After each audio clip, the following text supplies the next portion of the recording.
Okay, hello. My name is Savas D'Souza. I am a CSV, which is a computer validation specialist. And over the years, many of my coworkers have asked me, what do I do? And what is 21 CFR Part 11? So I have a memory device like a mnemonic. It is a mnemonic, which tells me what the regulation is. 21 CFR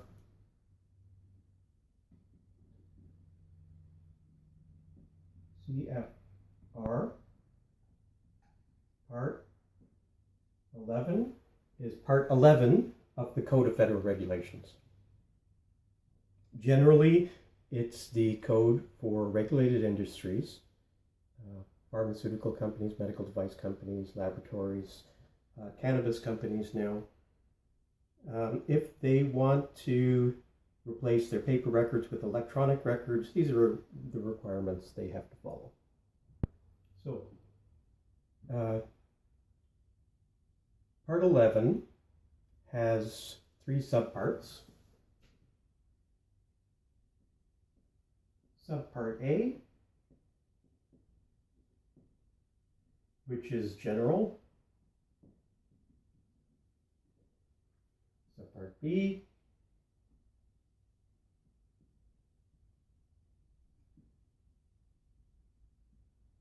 which is for electronic records. And we'll also get into subpart C, which is the final subpart, which is for electronic signatures.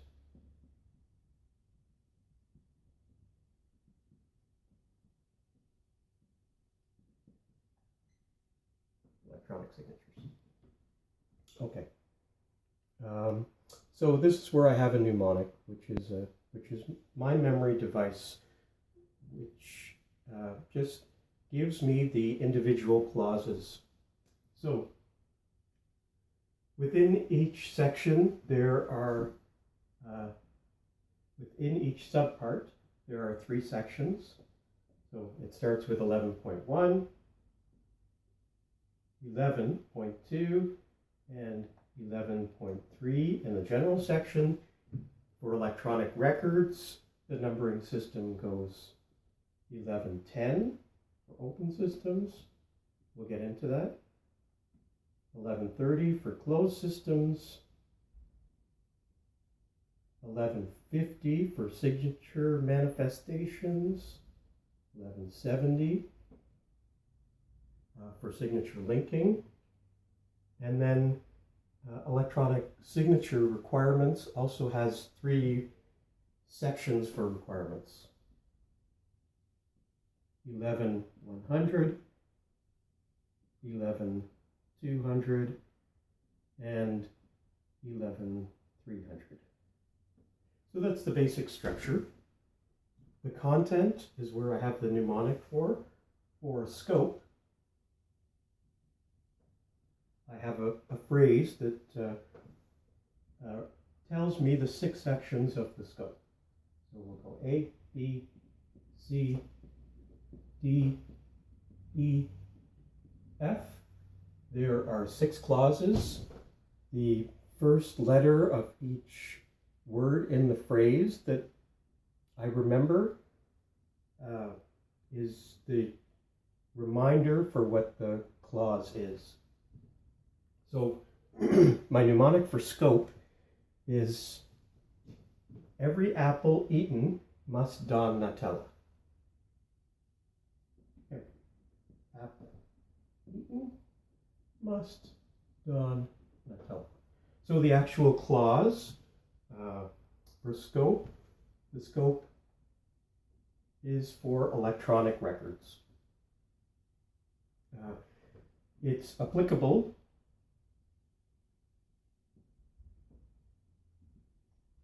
for any records that you want to keep electronically. It's also within the scope is electronic signatures, the document, the records for this, any electronic records and electronic signatures have to be maintained.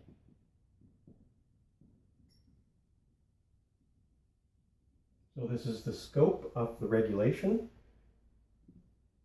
The documents have to be available. So any document that you keep, for instance, the user manuals have to be available for the agency when they ask for, they have to be readily available. And there are some things that are not applicable. So Clause F is about the applicability. Is the record applicable or not? That's the scope. Section 2 is implementation.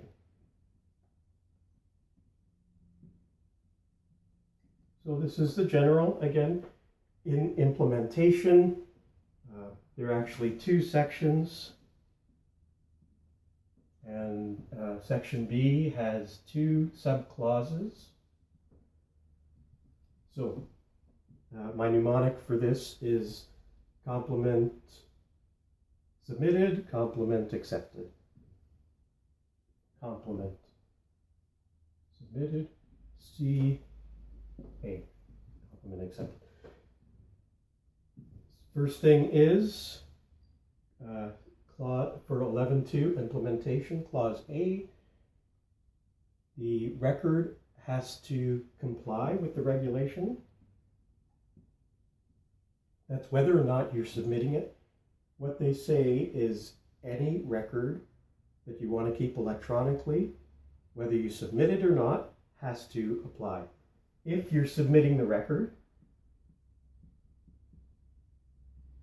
submitting, clause B, 11.2 clause B talks about submitting a record. Any record that you submit obviously has to comply with the regulation. With the regulation we'll talk about. If you're submitting electronic records, if they have signatures, they'll have to comply with the regulation. And they have to be accepted.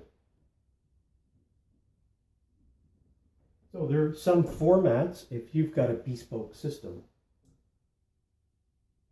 that they're not familiar with, they may not accept it. You have to check with them before you submit it. Any regulatory submission, that refers to. And again, even if you're not submitting it, but you want to keep the electronic records instead of paper records, you still have to comply. And 11.3 is just definitions. So I don't have a mnemonic for definitions, but there's only 9 definitions. They're nice enough to put them in alphabetical order. I might run out of space.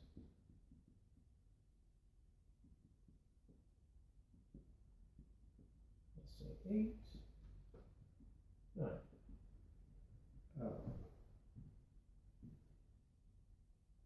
So again, they're in alphabetical order. There's an A. This is how you can remember it. B, C, D, E, E, and O, H. So the first letter is, you can remember AA, B, C, D, E, E, O, H, if you want to remember this. So ACT, the first A is for ACT. ACT refers to the actual Code of Federal Regulations. The ACT is the Food and Drug Administration Act. The second A is agency. Let's now put 2 A's. A is for agency. Again, the agency refers to the FDA agency. We'll talk about that later. They'll say you need to correspond with the agency. It means the FDA. Next definition is biometric, which was written 20 years ago. Biometric was probably new back then. It has to do with your biology. It's identifying a person by their physical characteristics or repeatable action. They have closed, a definition for closed. The next definition, closed refers to a closed system, and that's very important. Their definition is that a closed system is a system where the owners of the data, the organization, is responsible for granting access to a closed system. Next definition is digital signature. And a digital signature is a signature that is in binary form. It's not an electronic signature. Next definition is electronic signature. Electronic signature is legally binding signature. Electronic record is, again, a computer record. It's a binary record. It's not a paper record. It's an electronic record.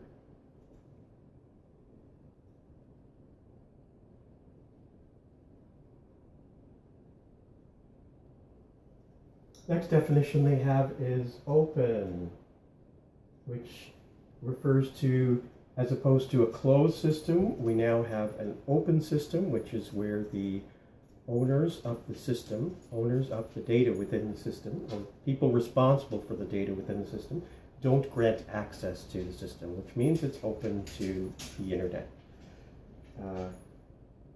If anybody can put data into the system and read data, it's now an open system. The last definition is a handwritten signature. Handwritten signature uses a pen, piece of paper. It's a traditional signature.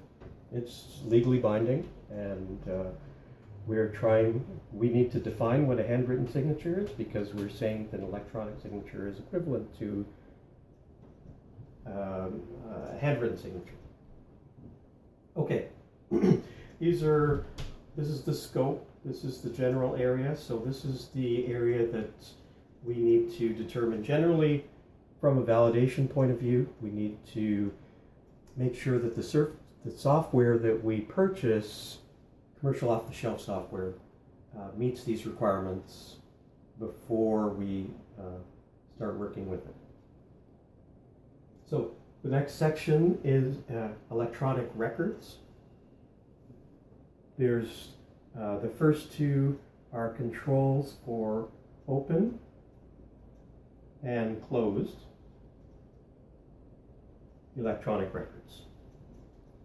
Before we get into electronic records, I can't really talk about Part 11. This regulation came out in August of, or July or August of 1997.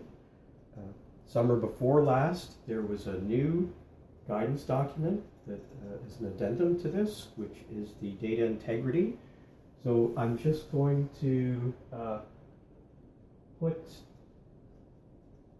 an acronym before we get into the requirements of open and closed systems. This is where the meat of the validation happens.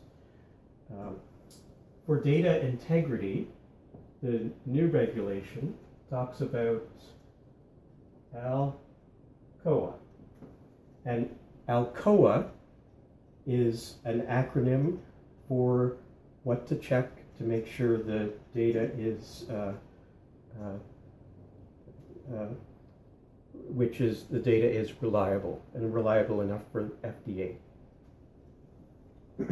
First, it has to be attributable. Attributable just means who did it, it has to be associated with a specific person. We'll talk about the specifics when we get into the regulation. It has to be legible, meaning it has to be readable in human readable form. It has to be permanent throughout the record retention. You can't put it on a blackboard, for instance. Legible.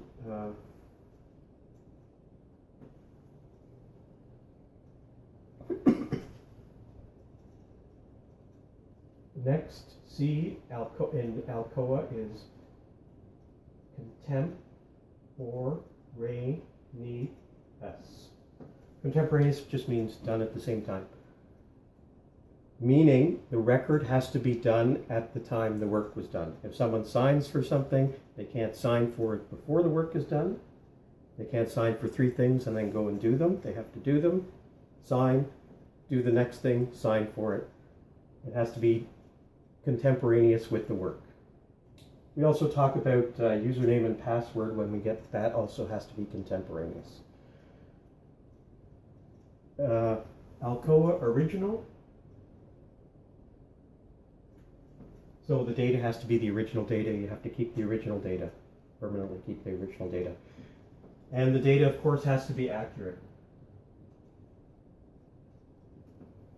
So that's data integrity. A side note, but we can't really continue on without knowing data integrity. There's also the other acronym there, Alcoa. You just have to remember the word Alcoa. So my acronym for open systems, it's open systems actually has 11 clauses to the regulation, 11 clauses and 2 subclauses. So I have a 2-part acronym to remember that. My acronym is Victorian Christmas Penguin, Art App, Stories. That's the first part. And the second part is another deceased earwig documentary dystopian version. So let's just put in the sections, and hopefully that acronym can help you to remember it. If you remember that it's just the most outlandish thing.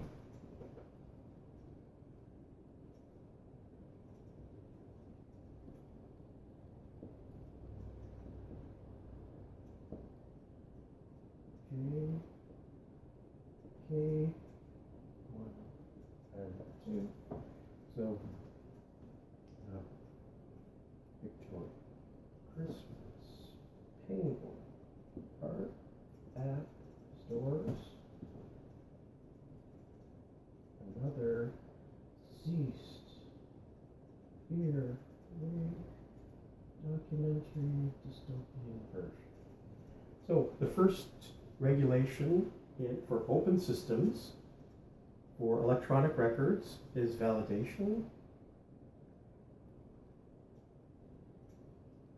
Validation is just the showing documented evidence that the system performs as functions. Definition of validation is in another regulation. Generally, for computer systems, we use the GAMP method, which is user requirements, design specification from the vendor, functional specification, usually from the vendor, and then we'll do an installation operation performance qualification with a summary report in the form of a traceability matrix that usually goes back and specifies which regulations are tested where. I don't want to go too far in validation. Next letter is C for copies, which means copies of all of this and the validation have to be available for the agency, again in human readable form. You can write a test case to draw data from the system and make sure you can read it. C is protected. That means protected throughout the retention period. Different types of Regulatory records have to be kept for different periods of time. Batch records have to be kept 3 years past expiry. Validation records have to be kept for the life of the system. Depends on the type of record. D is access, which goes back to being an open system. So an open system is where I mixed these two up. We're talking about a closed system. 11.100 is about closed systems. 11.10 is about closed systems. 11.30 is about open systems.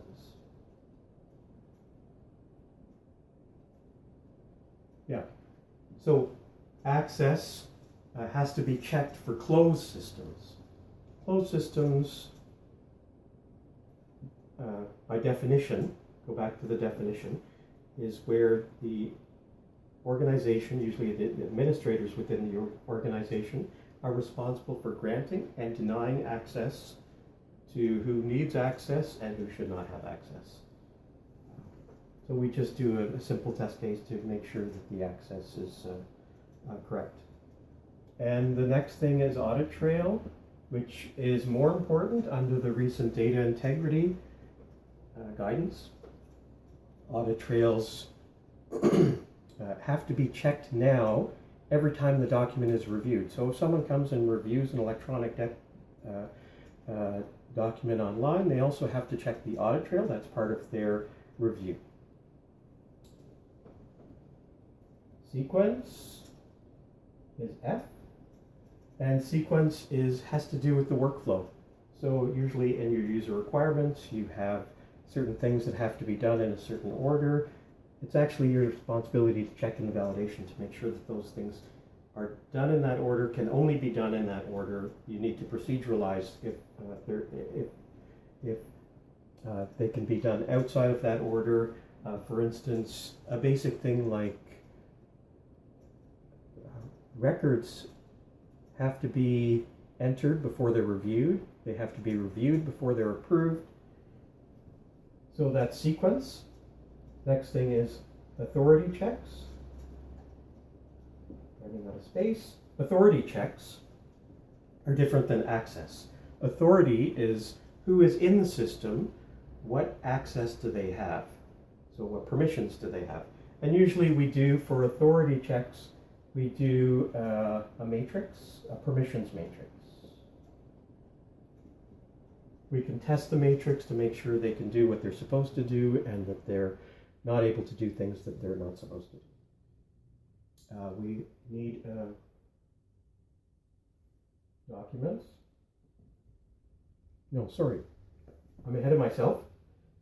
Next D is for device. That's the problem with the mnemonic, is that I only have the first letter, but the next one is documents coming up, okay? We're on H, which is device checks. So you have to make sure that you have the right devices, that the devices don't truncate data, they give the right data, and a really critical thing is that they give the right time.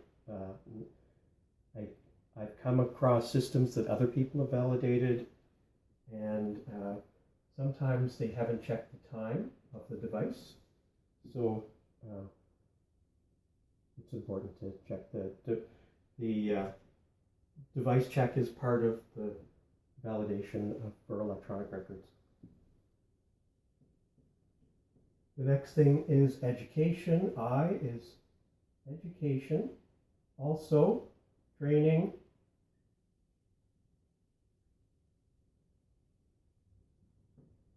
People have to have experience.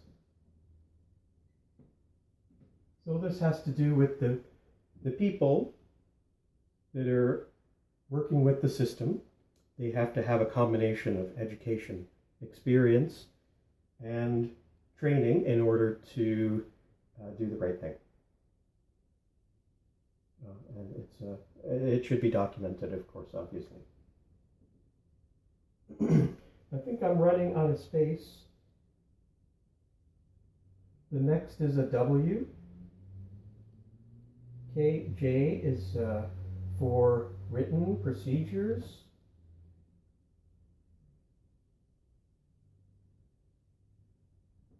Written procedures, and in this case, for J, written procedures refers to procedures that show that the individuals know that they're responsible for doing what they should do. Written procedures are good in so many ways. I mean, often if you have two quality people and they might have three different opinions about how something needs to be done, when you have a written procedure, we know we have to follow whatever's in the written procedure. Usually it's the best way.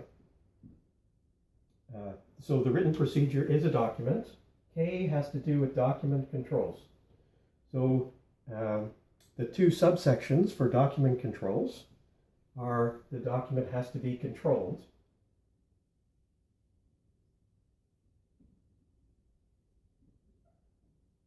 Control, which is access to the document has to be controlled. There should be change control for the document. There's basically the document has to be controlled, and also number 2 is versions. All the previous versions have to be available. If one batch was done with version 1 of a batch record, but now the second batch is done with version 2, we have to keep version 1. We have to control that version, make sure nobody uses the old version when there's a new version in place, make sure the forms aren't, but this is, K is all document controls. So the document has to be controlled and it has to be revision controlled, and the revisions have to be kept. So that's all there is for closed systems. Now for open systems, again, I don't have a mnemonic for open systems because open systems is basically you're responsible for the data integrity. In addition to the data integrity, you're also responsible for privacy, so encryption.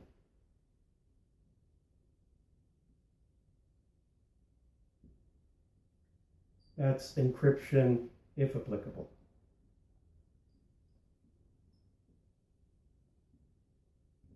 They say right there, but there are other regulations if you've got client data